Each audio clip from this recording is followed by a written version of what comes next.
माझा अंदाज असा आहे की पुढच्या 15 ते 20 दिवसांमध्ये पूर्णपणे शेतकऱ्यांच्या खात्यामध्ये हे पैसे जातील। 90% आम्ही शेतकरी हे पुढच्या 15 ते 20 दिवसात कव्हर करायचा प्रयत्न करू। 10% तरी देखील लागतील, कारण काहींच्या अकाउंट्समध्ये प्रॉब्लेम आहेत, काहींच्या रेकॉर्ड्समध्ये प्रॉब्लेम आहेत, काही ठिकाणी मल्टिपल होल्डिंग आहे, तेही सॉल्व्ह करण्याचा प्रयत्न चाललेला आहे। आता याच्यामध्ये निधीची कुठलीही कमतरता उरलेली नाही।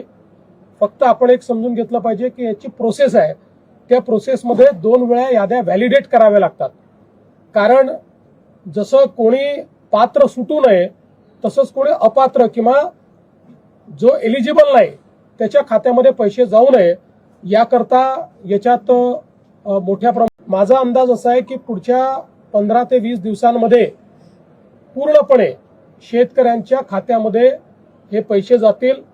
90% आम्ही शेतकरी हे पुढच्या 15 ते 20 दिवसात कव्हर करायचा प्रयत्न करू।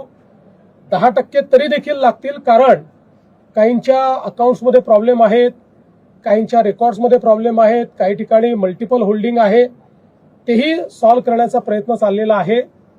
आता याच्यामध्ये निधीची कुठलीही कमतरता उरलेली नाही। फक्त आपण एक समजून घेतलं पाहिजे की याची प्रोसेस आहे, त्या प्रोसेसमध्ये 2 वेळा याद्या व्हॅलिडेट कराव्या लागतात।